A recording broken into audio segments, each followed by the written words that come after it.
Empezamos por Asia, donde algunos índices están volando literalmente. Bueno, pues sí, efectivamente tenemos máximo histórico en el índice Nikkei y aún así a esta hora lo vemos algo más relajado. 60.790 puntos, subidas del 1,80% a la espera de que el Banco de Japón mantenga tipos mañana en el 0,75%, aunque lance un mensaje hawkish en medio de presiones inflacionarias. Importante, el Kospi surcoreano, 2,5%, es el que lidera la sesión, 6.635 puntos, con el fuerte impulso de la tecnología y, por supuesto, repaso también para lo que vemos a esta hora en el índice de India, Nifty, 0,66% de subida, 24.053 puntos, se descuelga de esa mayoría de órdenes compradoras Australia. La SX200 se deja un 0,10%, 8.777 puntos, y vemos también a la bolsa de Taiwán hoy marcando nuevos máximos y cruzando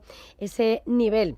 Ha llegado a cruzarlo de los 40.000. Ahora también algo más relajado en la bolsa china. Shanghái un 0,17%, 4.086 puntos, y Hong Kong subidas mucho más tímidas, 25.998 puntos. Echamos un vistazo a los futuros en Europa y en Estados Unidos. En Estados Unidos vienen en rojo, presión vendedora. ¿Cuánto caen? Signo mixto, caída del 0,14% para el Dow Jones, pero subida del 0,02% para el S&P 500 y del 0,20% para el Nasdaq 100. Vamos con los futuros en Europa, que vienen los del DAX en verde, arriba un 0,18%. También subiendo el Eurostock 50 un 0,15%. Y atentos al llamado VIX de volatilidad, el índice del miedo está muy paradito en 20,58 puntos.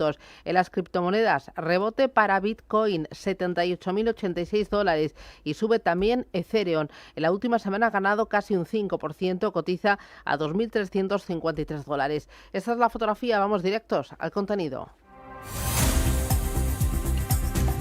Bueno, vamos a empezar por China y por datos macroeconómicos, porque tenemos beneficios industriales que crecen un 15,8% en marzo, impulsados por el auge de la inteligencia artificial y los chips, a pesar de los riesgos derivados por la crisis del petróleo. Pues sí, lo que supone el ritmo más rápido en ese crecimiento de beneficios industriales en 6 meses. Por otra parte, en los 3 primeros meses del año también se ha visto un fuerte impulso, 15,5% en tasa respectiva al año anterior, y es el inicio más rápido del año desde 2017. El motivo es además el hecho de esas grandes reservas terrestres de petróleo y el crudo almacenado en buques cisterna en alta mar, que ha dado cierto margen de maniobra al mayor importador mundial de crudo. En este marco, los sectores de fabricación de equipos y de alta tecnología han elevado sus beneficios un 21 y un 47,4% respectivamente. Hoy el índice CSI de la industria de semiconductores de China sube más del 5%. Echamos un vistazo a la tecnología, que lleva a máximos a varios índices. Capítulo especial para las acciones de chips chinas, porque extienden el repunte en torno a las expectativas de DeepSeek. Pues sí, hay que señalar que tanto los fabricantes de chips de China continental como los de Hong Kong avanzan en todos los frentes, con las acciones de SMIC que han llegado a saltar un 9% en gran parte de la sesión, o títulos como Huahong con subidas cercanas al 3% y que siguen al entusiasmo desatado la semana pasada después de que la firma china de inteligencia artificial DeepSeek presentase su último modelo de código abierto, impulsando las expectativas de una mayor demanda nacional de computación avanzada e infraestructura de chips. Subidas que se extienden pese a las informaciones de que el Departamento de Estado de Estados Unidos podría haber abierto y desatado una alerta global sobre el supuesto robo de propiedad intelectual de inteligencia artificial que involucra a DeepSeek y otras chinas. Y entre otros principales índices, como decíamos, en Seúl, máximos históricos, y vemos también a sus gigantes de semiconductores como gran razón de ese impulso. SK Hynix sube un 6%, o Samsung Electronics está subiendo el 2,5%.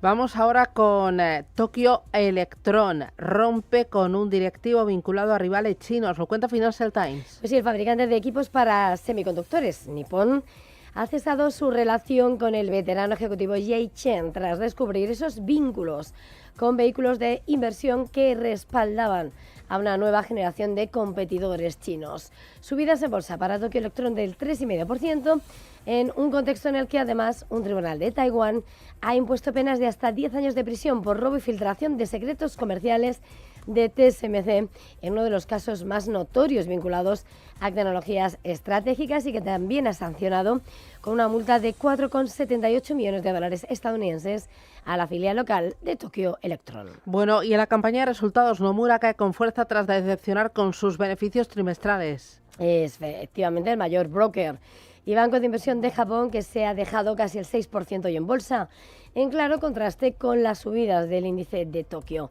El banco Nomura ha registrado un beneficio neto de 463 millones de dólares, unos 73.900 millones de yenes, durante el trimestre terminado el 31 de marzo, un aumento del 2,7% interanual, pero por debajo de lo que esperaba el mercado.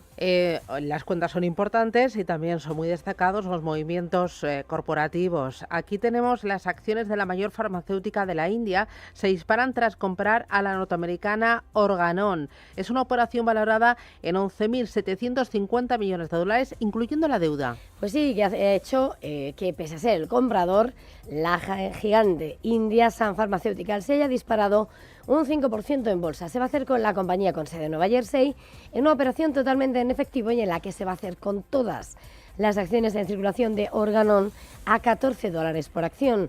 La compra le va a colocar entre las 25 principales compañías farmacéuticas del mundo y va a elevar sus ingresos a 12.400 millones de dólares. Organon, que se escindió de Merck en 2021, está especializada en la salud de la mujer. El viernes se conocía la noticia, las acciones de Organon subían casi un 31% después de que la prensa adelantase la operación, y Sun Pharma se anotaba esta mañana esas fuertes ganancias después de un movimiento moderado y el viernes cerrar con caídas. Bueno, miramos al mercado americano para ver qué es lo que tenemos, desde dónde arrancamos y, bueno, ojear un poquito el calendario que tenemos durante la semana. Hoy la atención está puesta en el índice manufacturero de la Fed de Dallas de abril. Mañana conoceremos la lectura del índice Confianza del Consumidor del Conference Board, también de abril. Y el miércoles tendremos reunión de la Reserva Federal en la que el organismo decidirá tipos de interés. Roberto Sol, después del miércoles llega el jueves. Tendremos índice de precios PCE de marzo y lectura del PIB, y el viernes haremos la lectura final de los indicadores adelantados PMI e ISM manufacturero de abril. En cuanto a resultados, destacan los de algunos de los 7 magníficos como Alphabet, Amazon, Meta, Apple o Microsoft, además de otros como Coca-Cola, General Motors o Ford. Bueno, cerró con signo mixto el viernes. Wall Street cayó un 0,16% el Dow Jones, pero subió un 0,80% el S&P 500 y un 1,63% el Nasdaq. El Standard & Poor's y el índice tecnológico cierran la jornada en máximos históricos impulsados por la tecnología. El primero logra su mayor avance semanal desde 2024. Uno de los valores más destacados fue Nvidia, cuyos títulos subieron más de un 4% y consiguió los 5 billones de dólares de capitalización. Además de anunciar que ampliará su plataforma de hipercomputación de IA junto a Google Cloud, Jensen Huang aseguró en el evento Next 2026 que la demanda de chips superará el billón de dólares en 2027. Google también estuvo en el foco, ya que el viernes conocimos que invertirá hasta 40.000 millones de dólares en Anthropic para seguir fortaleciendo su negocio de inteligencia artificial. La tecnológica invertirá 10.000 millones este mes y abre la posibilidad de invertir 30.000 millones más en el futuro. Bueno, aunque sin duda el gran protagonista fue Intel, sus acciones subieron un 23% después de convencer con sus resultados que, bueno, el mercado los aplaudió. Estos les permitieron alcanzar máximos históricos. Sobre todo gustó su mejora en la previsión de ingresos para el siguiente trimestre y su crecimiento del 22% en el negocio de los centros de datos.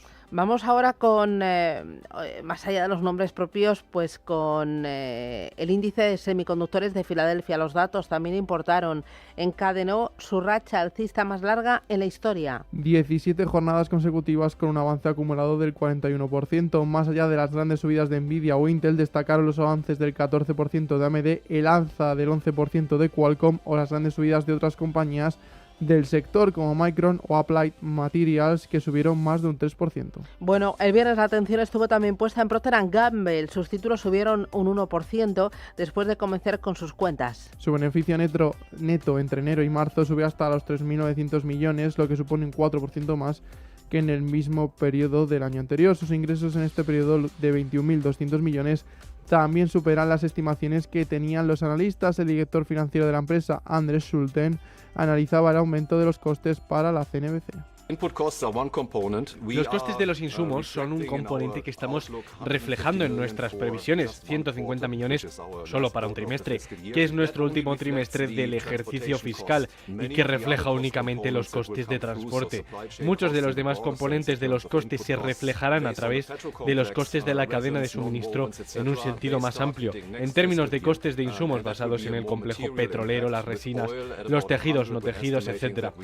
Empezarán a notarse el próximo año fiscal y eso supondrá un impacto más significativo, con el petróleo a unos niveles estimados que prevemos. La sesión también estuvo marcada por la publicación del dato de confianza de la Universidad de Michigan de abril, que baja hasta mínimos históricos hasta los 49,8 puntos, lo que supone un descenso del 6,6% respecto a marzo y su lectura más baja de toda la serie. Son las 7:26, miramos a Europa.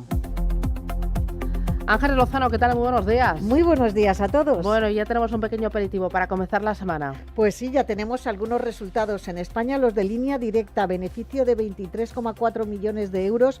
Hasta marzo es un 12% más por el fuerte crecimiento en clientes y primas. Los ingresos por primas se elevan más de un 10% hasta 303 millones, con todas las líneas de negocio creciendo por el aumento del número de asegurados. En Europa tenemos las cuentas de la alemana Nordex, sólidos resultados de enero a marzo gracias a la demanda de la energía eólica. Hoy también se van a conocer las cuentas de la petrolera Galp y de Deutsche Börse. Y a lo largo de esta semana vamos a conocer un montón de resultados, por ejemplo en España, BBVA, Indra, Aenal, Santander, Iberdrola, Naturgy, Mapfre, y en Europa compañías como AstraZeneca, Deutsche Bahn, Barclays o UBS o también Amundi, entre otras. Por lo tanto, una semana que va a ser muy intensa y en la que contamos con muchas reuniones de bancos centrales. Bueno, de la semana pasada, ¿con qué te quedas? Los bancos pincharon, ¿no? Pues efectivamente, entre los valores más bajistas de la semana tenemos, por ejemplo, a Indra. En el conjunto de las 5 sesiones se dejó un 13%, pero BBVA, por ejemplo, perdió un 8,5%, Santander se dejó un 7,64% y los que subieron no lo hicieron en un porcentaje muy importante. Lo mejor volvió a estar en Repsol, que subió un 6%, y en compañías ligadas a la energía en la semana Solaria y Endesa subieron un 5,5% y un 4,25% respectivamente. Hoy el IBEX 35 parte desde 17.691 puntos. El pasado viernes caía un 1% y en el conjunto de la semana se dejaba un 4,3%. Ha roto con una racha de 4 semanas al alza. Vimos fuertes ventas el pasado viernes en Indra después de anunciarse que China va a imponer restricciones de manera inmediata a la exportación de productos de doble uso civil y militar a 7 compañías europeas de los sectores aeroespacial y de defensa. También destacaban las caídas de empresas como Solaria, que se dejaba un 4%, o Acciona Energía, que perdía un 2,7%. Entre los que subían, Acciona, que explora la venta de su gestora de activos Bestinver por 600 millones de euros, ganaba un 1,66%, y Amadeus también avanzaba un 0,65%. En cuanto a las otras bolsas europeas, cerraban en terreno negativo, aunque los descensos eran menores que los del IBEX 35. El DAX alemán bajaba un 0,11%, París un 0,84%, Milán se dejaba medio punto porcentual y Londres retrocedía un 0,75%.